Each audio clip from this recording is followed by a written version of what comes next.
कभी कभी जीवन में एक अजीब अवस्था आती है। सब कुछ पहले जैसा ही होता है, वही लोग, वही घर, वही काम, वही दिनचर्या, लेकिन फिर भी भीतर कुछ बदलने लगता है। तुम अचानक महसूस करने लगते हो कि जो बातें पहले तुम्हें बहुत परेशान करती थीं, अब उनका असर थोड़ा कम होने लगा है। पहले कोई एक शब्द बोल देता था और तुम पूरा दिन उसी के बारे में सोचते रहते थे। अब वही बात होती है, लेकिन भीतर कहीं एक हिस्सा शांत रहता है। पहले मन हर समय भागता रहता था, भविष्य की चिंता, अतीत का पछतावा, तुलना, भय, अपेक्षाएं। लेकिन अब कभी-कभी कुछ क्षणों के लिए पूरा मन शांत हो जाता है और उस मौन में तुम्हें पहली बार महसूस होता है कि शायद मैं केवल ये विचार नहीं हूं। यहीं से शुरुआत होती है। बहुत लोग इसे समझ नहीं पाते। उन्हें लगता है शायद वे कमजोर हो रहे हैं या संसार से दूर होते जा रहे हैं। लेकिन सच में क्या हो रहा होता है? तुम्हारे भीतर पहली बार देखने वाला जागना शुरू कर रहा होता है, और यही आध्यात्मिक जागरण की असली शुरुआत है। लोग सोचते हैं जागरण का अर्थ है कोई चमत्कारी अनुभव, आंखों के सामने प्रकाश दिखाई देना, कोई दिव्य ध्वनि सुनाई देना या अचानक किसी दूसरी दुनिया का अनुभव होना। लेकिन वास्तविक जागरण इतना नाटकीय नहीं होता। वो बहुत शांति से शुरू होता है, इतनी शांति से कि कई बार मनुष्य को स्वयं भी पता नहीं चलता कि उसके भीतर कुछ बदल रहा है। कृष्णमूर्ति बार बार एक बात कहते थे, समस्या संसार नहीं है, समस्या वो अचेतन मन है जिससे मनुष्य पूरी तरह जुड़ चुका है। अर्थात जो विचार मन में चल रहे हैं, मनुष्य वही बन चुका है। यदि मन दुखी है तो वो कहता है मैं दुखी हूं। यदि मन भयभीत है तो वो कहता है मैं डर गया हूं। यदि मन असुरक्षित है तो वो कहता है मैं कमजोर हूं। लेकिन क्या तुमने कभी रुककर ये देखा है कि जो डर रहा है, क्या तुम वास्तव में वही हो या तुम वो हो जो उस डर को देख रहा है? यही पूरा अंतर है। कल्पना करो कि तुम एक चित्र मंदिर में बैठे हो। पर्दे पर दृश्य बदल रहे हैं, कभी युद्ध, कभी दुख, कभी भय, कभी प्रेम, लेकिन पर्दा हर दृश्य के बाद भी वैसा ही रहता है। दृश्य आते हैं और चले जाते हैं। उसी प्रकार तुम्हारे भीतर विचार आते हैं, कभी क्रोध, कभी ईर्ष्या, कभी भय, कभी अकेलापन। लेकिन तुम्हारे भीतर एक ऐसी जगह भी है जो इन सबको केवल देख सकती है, वही साक्षी है। और जिस दिन मनुष्य पहली बार उस साक्षी को महसूस करता है, उसी दिन उसकी भीतर की यात्रा शुरू हो जाती है। लेकिन यहां सबसे बड़ी समस्या क्या होती है? मनुष्य ने पूरी जिंदगी अपने ही विचारों को सत्य माना होता है। मन ने कहा तू असफल है और उसने मान लिया। मन ने कहा लोग तुझे पसंद नहीं करते और उसने मान लिया। मन ने कहा तेरे बिना वे अधिक सुखी हैं और मनुष्य टूट गया।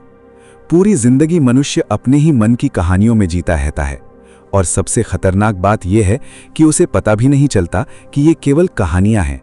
एक विचार आता है और पूरा मन बदल जाता है। एक स्मृति आती है और पूरा शरीर भारी हो जाता है। एक कल्पना आती है और मनुष्य घबराहट से भर जाता है। क्या यह विचित्र नहीं है? एक ऐसी चीज जिसका कोई वास्तविक अस्तित्व भी नहीं, वो मनुष्य की पूरी जिंदगी को नियंत्रित कर रही है। और फिर एक दिन कुछ बदलना शुरू होता है। तुम अचानक महसूस करते हो कि विचार पहले की तरह शक्तिशाली नहीं रहे। वे अभी भी आते हैं, लेकिन तुम उनमें पूरी तरह डूबते नहीं हो, जैसे कोई भीतर शांति से देख रहा हो। और यही देखना धीरे धीरे तुम्हें मन की कैद से बाहर निकालने लगता है। लेकिन यहां एक बहुत महत्वपूर्ण बात समझो। साक्षी भाव का अर्थ ये नहीं कि भावनाएं समाप्त हो जाएं। बहुत लोग आध्यात्म को गलत समझ लेते हैं। उन्हें लगता है जागृत मनुष्य कभी दुखी नहीं होता, कभी क्रोधित नहीं होता, कभी आहत नहीं होता। ऐसा नहीं है। अंतर केवल इतना है, पहले भावनाएं तुम्हें नियंत्रित करती थीं, अब तुम उन्हें उठते हुए देख पाते हो। पहले क्रोध आता था और तुम वही क्रोध बन जाते थे। अब क्रोध आता है, लेकिन भीतर जागरूकता भी रहती है कि क्रोध उठ रहा है, और यही जागरूकता प्रतिक्रिया की शक्ति को धीरे धीरे समाप्त करने लगती है। एक साधारण उदाहरण समझो। पहले यदि किसी ने तुम्हारा अपमान किया तो तुरंत भीतर आग लग जाती थी। तुम या तो पलटकर चोट पहुंचाते थे या भीतर ही भीतर जलते रहते थे। लेकिन जब साक्षी भाव जागने लगता है तो अपमान होने के बाद भी तुम्हारे भीतर एक छोटा सा ठहराव बनता है। उस ठहराव में तुम पहली बार अपनी प्रतिक्रिया को देख पाते हो। तुम महसूस करते हो शरीर में तनाव उठ रहा है, सांस तेज हो रही है, मन उत्तर देना चाहता है, और केवल ये देखने भर से कुछ बदलने लगता है। पहले प्रतिक्रिया अपने आप होती थी, अब जागरूकता बीच में आ गई और जागरूकता मन की अंधी आदतों को तोड़ देती है। यही भीतर की स्वतंत्रता की शुरुआत है। अब धीरे धीरे तुम्हें एक और बात महसूस होने लगती है। तुम अकेले रहने से भागते नहीं। पहले मौन असहज लगता था, इसलिए हर समय कुछ ना कुछ चाहिए होता था। मोबाइल, गीत संगीत, लोग, बातचीत, ध्यान भटकाने वाली चीजें। क्योंकि जैसे ही मौन आता था, मन की आवाजें तेज हो जाती थीं। लेकिन अब तुम कभी कभी केवल बैठना चाहते हो, कुछ किए बिना, क्योंकि पहली बार तुम स्वयं से भाग नहीं रहे होते। और यही बहुत बड़ा संकेत है कि साक्षी भाव भीतर गहरा होने लगा है। क्योंकि सामान्य मनुष्य पूरी जिंदगी स्वयं से भागता रहता है। वो व्यस्त रहता है लेकिन शांत नहीं। वो मनोरंजन में डूबा रहता है लेकिन भीतर से खाली होता है। वो लोगों से घिरा रहता है लेकिन भीतर अकेला होता है। और फिर एक दिन उसे समझ आता है, समस्या बाहर नहीं थी, समस्या ये थी कि मैंने कभी स्वयं को सच में देखा ही नहीं। कृष्णमूर्ति कहते थे, बिना निर्णय के स्वयं को देखना ही सबसे बड़ी बुद्धिमत्ता है। अर्थात जब तुम स्वयं को बिना दोष दिए देखना शुरू करते हो, तभी वास्तविक परिवर्तन आरंभ होता है। लेकिन हम क्या करते हैं? जैसे ही भीतर क्रोध दिखाई देता है, हम कहते हैं ये गलत है। जैसे ही ईर्ष्या दिखाई देती है, हम उसे दबाने लगते हैं। जैसे ही भय उठता है, हम उससे भागने लगते हैं। लेकिन साक्षी भाव कुछ और सिखाता है। वो कहता है, कुछ मत करो, केवल देखो। क्योंकि जिसे पूरी जागरूकता से देखा जाता है, वो धीरे धीरे समाप्त होने लगता है। और जिसे दबाया जाता है, वो भीतर और गहरा बैठ जाता है। अब सोचो, यदि तुम पूरे दिन अपने विचारों को देखो तो तुम्हें क्या दिखाई देगा? तुम महसूस करोगे कि मन लगातार बोलता रहता है, लगातार तुलना करता है, लगातार निर्णय करता है, लगातार कल्पनाएं बनाता है। और सबसे आश्चर्य की बात, इनमें से अधिकतर विचार नकारात्मक होते हैं। यही कारण है कि सामान्य मनुष्य कभी वास्तव में शांत नहीं हो पाता, क्योंकि उसका मन हर समय शोर पैदा कर रहा होता है। लेकिन साक्षी भाव धीरे धीरे उस शोर की शक्ति कम करने लगता है। और यहीं से पहला बड़ा परिवर्तन शुरू होता है। मन का शोर धीरे धीरे शांत होने लगता है। लेकिन ये केवल शुरुआत है, क्योंकि जब भीतर मौन बढ़ता है, तब मनुष्य के पूरे व्यक्तित्व में गहरे परिवर्तन आने शुरू हो जाते हैं। और अगले भाग में हम बात करेंगे उस पहले बड़े परिवर्तन की, जो हर उस मनुष्य में आता है जिसके भीतर साक्षी भाव जागना शुरू हो चुका है। अब जब साक्षी भाव भीतर जागना शुरू होता है, तो सबसे पहला परिवर्तन मन के शोर में दिखाई देता है। पहले मन हर समय भागता रहता था। सुबह आंख खुलते ही विचार शुरू, आज क्या होगा, लोग क्या सोचेंगे, काम कैसे होगा, भविष्य कैसा होगा, और रात तक वही सिलसिला चलता रहता था। शरीर थक जाता था, लेकिन मन नहीं रुकता था। कई लोग पूरी जिंदगी इसी अवस्था में जीते हैं। उन्हें लगता है कि हर समय सोचना ही सामान्य जीवन है। लेकिन धीरे धीरे जब भीतर साक्षी जागता है, तो मनुष्य पहली बार अपने विचारों को दूर से देखना शुरू करता है। और जैसे ही देखने की ये कला आती है, विचारों की पकड़ ढीली होने लगती है। ध्यान देना, विचार समाप्त नहीं होते, लेकिन उनका प्रभाव कम होने लगता है। पहले एक नकारात्मक विचार पूरा दिन खराब कर देता था। अब वही विचार आता है, लेकिन कुछ देर बाद स्वयं ही चला जाता है। पहले कोई पुरानी स्मृति आती थी और तुम पूरी तरह उसमें डूब जाते थे। अब वही स्मृति उठती है, लेकिन भीतर एक हिस्सा केवल उसे देखता रहता है। यहीं से मनुष्य समझना शुरू करता है कि शांति का अर्थ विचारों का समाप्त हो जाना नहीं है। शांति का अर्थ है विचार हों, लेकिन वे तुम्हें बहा कर ना ले जाएं। जैसे आकाश में बादल आते हैं, कभी काले, कभी सफेद, कभी तूफानी, लेकिन आकाश हर बार वैसा ही रहता है। बादल आते हैं और चले जाते हैं। उसी प्रकार विचार आते हैं और चले जाते हैं, लेकिन तुम विचार नहीं हो, तुम वो हो जो उन्हें आते जाते देख रहा है। जब ये अनुभव गहरा होने लगता है, तो मनुष्य पहली बार भीतर हल्कापन महसूस करता है। पहले मन भारी रहता था, हर बात दिल पर लगती थी, हर घटना भीतर जमा होती जाती थी। लेकिन अब भीतर जगह बनने लगती है, मानो वर्षों से भरा हुआ कमरा धीरे धीरे खाली हो रहा हो। और इस खालीपन में एक नई शांति जन्म लेती है। ये शांति किसी वस्तु से नहीं आती, न धन से, न लोगों से, न प्रशंसा से। ये भीतर की जागरूकता से आती है, क्योंकि अब मनुष्य समझने लगता है कि दुख का कारण संसार नहीं था, दुख का कारण विचारों से चिपके रहना था। एक साधारण उदाहरण समझो। मान लो किसी ने तुम्हारी आलोचना कर दी। पहले क्या होता था? तुम घंटों उसी के बारे में सोचते रहते थे, मन बार बार वही शब्द दोहराता था, भीतर क्रोध उठता था, अपमान महसूस होता था और धीरे धीरे एक छोटी सी घटना पूरे दिन का बोझ बन जाती थी। लेकिन अब वही आलोचना होती है, तुम्हें भीतर हलचल भी महसूस होती है, लेकिन साथ ही तुम उसे देख भी रहे होते हो।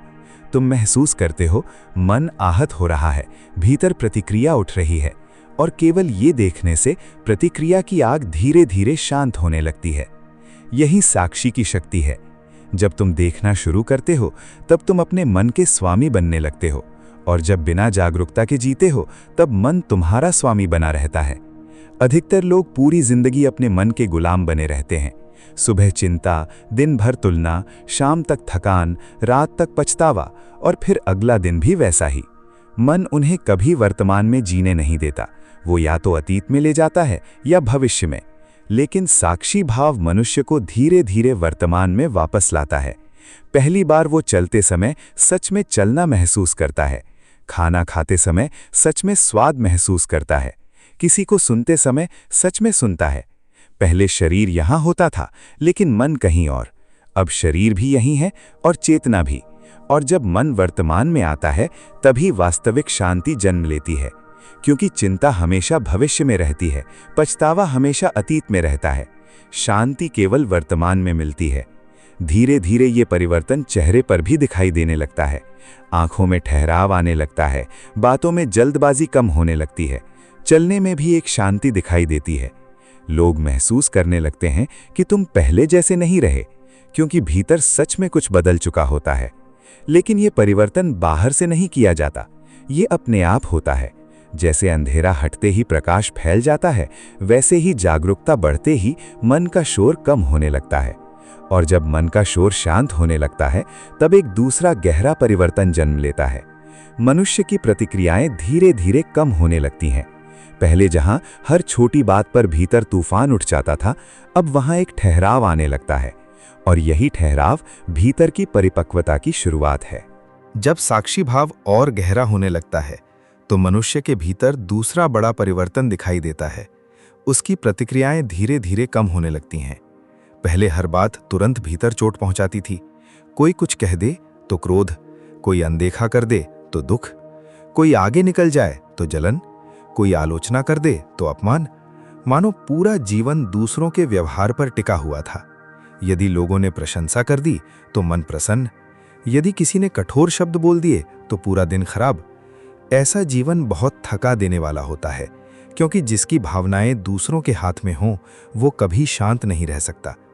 लेकिन जब भीतर साक्षी जागता है तो मनुष्य पहली बार प्रतिक्रिया और उत्तर के बीच का अंतर समझता है। प्रतिक्रिया अचेतन होती है, वो तुरंत बाहर आ जाती है, लेकिन उत्तर जागरूकता से आता है, वो देखने के बाद आता है।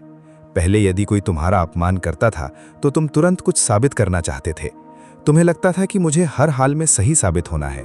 लेकिन अब वही घटना होती है और तुम अपने भीतर उठती हुई प्रतिक्रिया को देख लेते हो। तुम देखते हो भीतर क्रोध उठ रहा है, मन प्रतिकार करना चाहता है, अहंकार को चोट लगी है, और ये देखने भर से तुम्हारे भीतर एक दूरी बन जाती है। यही दूरी तुम्हें बचा लेती है, क्योंकि अधिकतर गलतियां उसी क्षण में होती हैं जब मनुष्य बिना जागरूकता के प्रतिक्रिया दे देता है। रिश्ते टूट जाते हैं, दोस्तियां खत्म हो जाती हैं, परिवार बिखर जाते हैं, और बाद में मनुष्य पछताता है, काश उस समय थोड़ा रुक गया होता। साक्षी भाव वही रुकना सिखाता है। ये तुम्हें हर परिस्थिति के बीच एक आंतरिक विराम देता है, एक ऐसा मौन जहां तुम चुन सकते हो कि अब कैसे जीना है। एक साधारण उदाहरण समझो। मान लो घर में किसी ने तुम्हारी मेहनत की कदर नहीं की। पहले तुम तुरंत दुखी हो जाते थे। मन कहता था कि कोई मुझे समझता नहीं, मेरी कोई कीमत नहीं। फिर या तो तुम चुप हो जाते थे या क्रोधित हो जाते थे। लेकिन अब यदि साक्षी भाव जाग रहा है तो तुम उस दुख को उठते हुए देख लेते हो। तुम समझते हो कि भीतर मान्यता पाने की इच्छा है। तुम देखते हो कि अपेक्षा टूटी है, और ये देखने के कारण तुम उस दुख के गुलाम नहीं बनते। धीरे धीरे तुम्हारे भीतर परिपक्वता आने लगती है। लोग कहते हैं समय मनुष्य को परिपक्व बनाता है, लेकिन सत्य ये है कि केवल समय नहीं, जागरूकता मनुष्य को परिपक्व बनाती है। कई लोग उम्र में बड़े हो जाते हैं लेकिन भीतर से बच्चे ही रहते हैं। हर बात पर नाराज, हर बात पर आहत, हर बात पर शिकायत। और कुछ लोग कम उम्र में ही इतने शांत हो जाते हैं कि उनके पास बैठकर ही सुकून महसूस होता है। अंतर केवल इतना है, एक ने अपने मन को देखा है, दूसरे ने नहीं। कृष्णमूर्ति कहते थे, जब तक तुम अपने भीतर की प्रक्रिया को नहीं समझते, तब तक तुम उसी के द्वारा नियंत्रित होते रहोगे।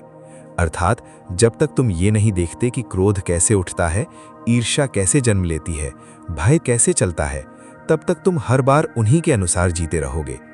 लेकिन साक्षी भाव इन सब को प्रकाश में ले आता है, और जैसे अंधेरा प्रकाश में टिक नहीं सकता, वैसे ही अचेतन प्रतिक्रियाएं जागरूकता में टिक नहीं पाती। धीरे धीरे तुम महसूस करोगे, जहां पहले तुम लड़ पड़ते थे, अब वहां मुस्कुरा देते हो। जहां पहले घंटों परेशान रहते थे, अब कुछ ही क्षणों में शांत हो जाते हो। जहां पहले हर बात दिल पर लगती थी, अब समझ आने लगती है कि हर मनुष्य अपने भीतर के दुख से जी रहा है, और यहीं से करुणा जन्म लेती है। जब तुम स्वयं को समझ लेते हो, तब दूसरों को भी समझने लगते हो। तुम समझते हो, सामने वाला क्रोधित इसलिए नहीं है कि क्योंकि वो बुरा है, वो इसलिए क्रोधित है क्योंकि भीतर से अशांत है। सामने वाला चोट इसलिए देता है क्योंकि वो स्वयं घायल है। और ये समझ तुम्हारे भीतर क्षमा पैदा करती है। अब तुम हर बात को व्यक्तिगत नहीं लेते, अब तुम लोगों के व्यवहार को अपने खिलाफ नहीं मानते। धीरे धीरे तुम्हारे भीतर स्थिरता आने लगती है। तुम कम बोलते हो, लेकिन गहराई से बोलते हो। कम प्रतिक्रिया करते हो, लेकिन सही समय पर करते हो। कम उलझते हो, लेकिन अधिक समझते हो। और यही स्थिरता तुम्हें भीड़ से अलग बना देती है, क्योंकि इस संसार में सबसे दुर्लभ व्यक्ति वो नहीं जो बहुत ज्ञान रखता हो। सबसे दुर्लभ व्यक्ति वो है जो उकसावे के बीच भी शांत रह सके, जो अपमान में भी स्थिर रह सके, जो क्रोध के सामने भी सजग रह सके। और ये शक्ति बाहर से नहीं आती, ये भीतर के साक्षी से आती है। लेकिन प्रतिक्रियाओं का शांत होना अंतिम परिवर्तन नहीं है, क्योंकि जब मनुष्य प्रतिक्रियाओं से मुक्त होने लगता है, तब उसके भीतर एक और गहरी चीज जन्म लेती है। भय धीरे धीरे समाप्त होने लगता है, और यही तीसरा बड़ा परिवर्तन है। जब साक्षी भाव और अधिक गहरा होने लगता है, तो मनुष्य के भीतर तीसरा बड़ा परिवर्तन जन्म लेता है। भय धीरे धीरे कम होने लगता है। ये परिवर्तन बहुत सूक्ष्म होता है, लेकिन जीवन को पूरी तरह बदल देता है। क्योंकि यदि ध्यान से देखा जाए, तो मनुष्य का अधिकतर जीवन भय के आधार पर चलता है। कोई असफल होने से डरता है, कोई अकेले रह जाने से, कोई लोगों की अस्वीकृति से, कोई भविष्य से, कोई मृत्यु से, और कोई इस बात से कि लोग उसके बारे में क्या सोचेंगे। बहुत लोग बाहर से आत्मविश्वासी दिखाई देते हैं, लेकिन भीतर लगातार डरे हुए होते हैं। वे हर समय एक अदृश्य तनाव में जीते हैं। कहीं कुछ गलत न हो जाए, कहीं मैं हार न जाऊं, कहीं लोग मुझे छोड़ न दें। और यही भय धीरे धीरे मनुष्य की स्वतंत्रता छीन लेता है। वो वैसा जीवन जीने लगता है जैसा लोग चाहते हैं। वो वही बोलता है जो सुरक्षित लगे, वो वही चुनता है जिससे आलोचना ना हो। धीरे धीरे वो अपना वास्तविक स्वरूप खो देता है। लेकिन जब साक्षी भाव जागता है, तो मनुष्य पहली बार अपने भय को दबाने के बजाय उसे देखना शुरू करता है। पहले वो डरता था और उस डर से भागता था। अब वो डरता है, लेकिन अपने डर को देखता भी है। और यही देखने की प्रक्रिया भय की जड़ को हिलाना शुरू कर देती है। क्योंकि भय तभी तक शक्तिशाली रहता है जब तक वो अंधेरे में छिपा रहता है। जिसे तुम स्पष्ट देख लेते हो, उसकी पकड़ कम होने लगती है। एक साधारण उदाहरण समझो। मान लो तुम्हें लोगों के सामने बोलने से डर लगता है। पहले तुम उस स्थिति से बचते थे, तुम बहाने बनाते थे, तुम अवसर छोड़ देते थे, तुम स्वयं को समझाते थे कि मुझे इसमें रुचि ही नहीं। लेकिन भीतर सच्चाई क्या थी? तुम डर रहे थे। अब जब साक्षी भाव जागता है, तो तुम भागने के बजाय अपने भीतर झांकते हो। तुम देखते हो, मुझे किस बात का डर है। धीरे धीरे तुम्हें दिखाई देता है, भीतर अपमान का डर है, गलत साबित हो जाने का डर है, लोग क्या सोचेंगे इसका डर है। और जैसे ही तुम भय की जड़ को देख लेते हो, वो कमजोर पड़ने लगता है। क्योंकि अधिकतर भय वास्तविक नहीं होते, वे मन की कल्पनाएं होते हैं, वे भविष्य की बनाई हुई कहानियां होते हैं। मन कहता है, यदि ऐसा हो गया तो, यदि सब बिगड़ गया तो, यदि मैं हार गया तो। और मनुष्य उन कल्पनाओं में इतना उलझ जाता है कि वर्तमान खो देता है। कृष्णमूर्ति कहते थे, भय हमेशा समय से जुड़ा होता है, या तो अतीत की स्मृति से या भविष्य की कल्पना से। जब तुम पूरी तरह वर्तमान में होते हो, तब भय नहीं होता, क्योंकि इस क्षण में केवल जीवन है। डर तब आता है जब मन भविष्य की कहानी बनाना शुरू करता है। साक्षी भाव तुम्हें बार बार वर्तमान में वापस लाता है, और वर्तमान में लौटते ही भय की पकड़ ढीली होने लगती है। एक अनुभव याद करो, कभी किसी महत्वपूर्ण परिणाम के आने से पहले तुम बहुत घबराए होगे। मन बार बार सबसे बुरा सोचने लगता है, शरीर बेचैन हो जाता है, नींद उड़ जाती है। लेकिन वास्तविकता क्या होती है? परिणाम अभी आया भी नहीं, घटना अभी हुई भी नहीं, फिर भी मनुष्य भय से भर जाता है। क्यों? क्योंकि उसने अपने मन की कल्पना को सत्य मान लिया। लेकिन साक्षी भाव वाला व्यक्ति उस डर को उठते हुए देखता है। वो समझता है मन भविष्य की कहानी बना रहा है और यही समझ उसे भीतर से स्थिर रखती है। धीरे धीरे मनुष्य हर भय के पीछे छिपे भ्रम को देखने लगता है।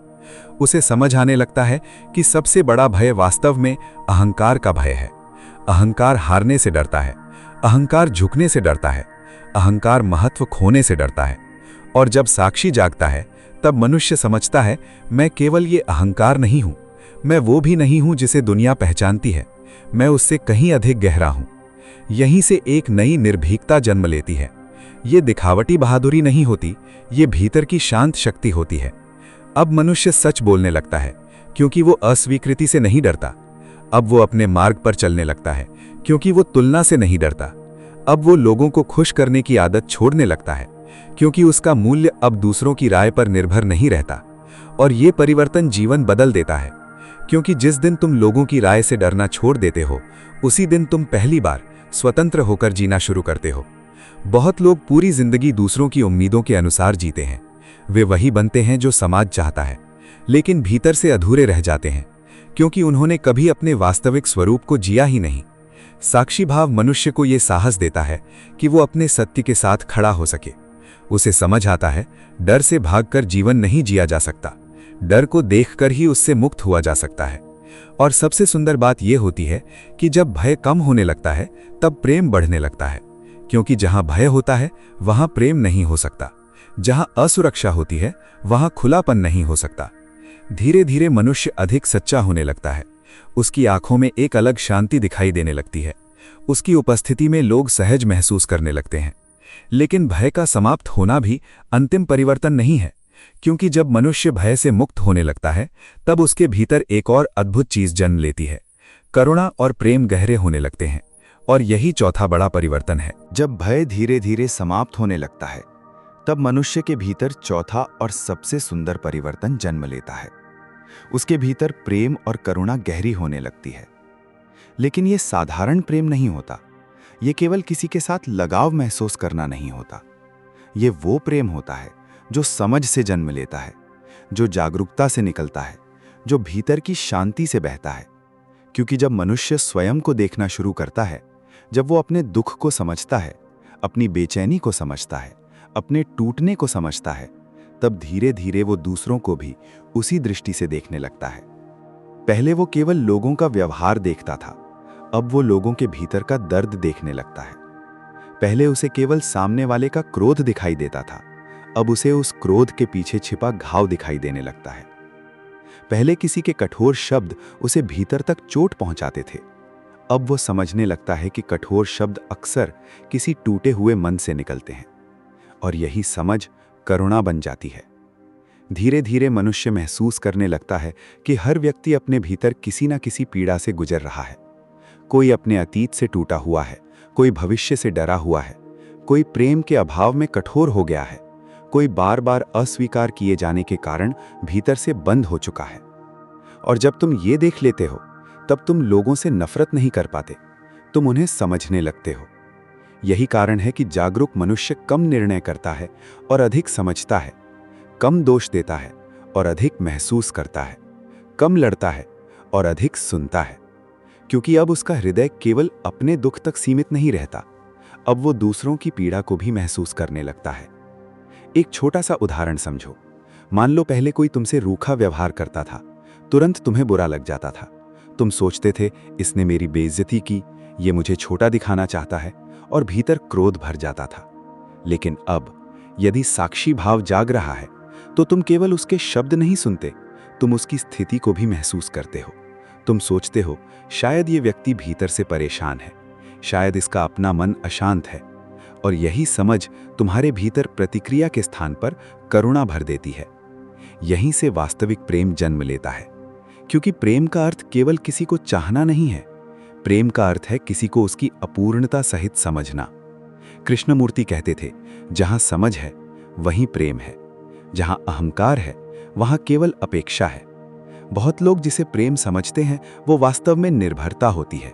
वे कहते हैं, मैं तुमसे प्रेम करता हूं, लेकिन भीतर छिपा अर्थ होता है कि तुम मुझे मत छोड़ना, तुम मेरी अपेक्षाएं पूरी करना, तुम मुझे महत्व देना।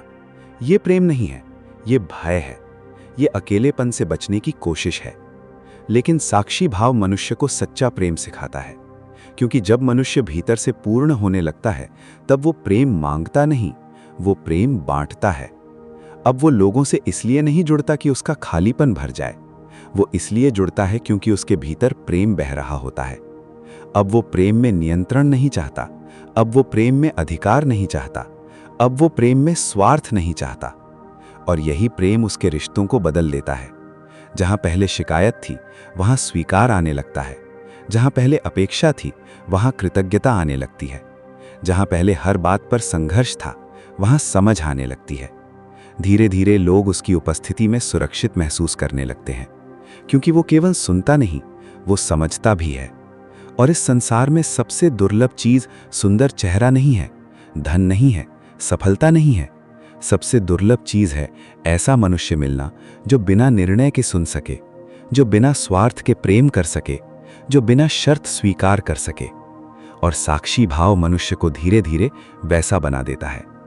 लेकिन ये यात्रा अभी भी पूरी नहीं हुई, क्योंकि जब मनुष्य के भीतर प्रेम और करुणा गहरी होने लगती है तब अंत में वो एक ऐसी अवस्था को छूता है जहां उसे पहली बार अपने वास्तविक अस्तित्व का अनुभव होने लगता है।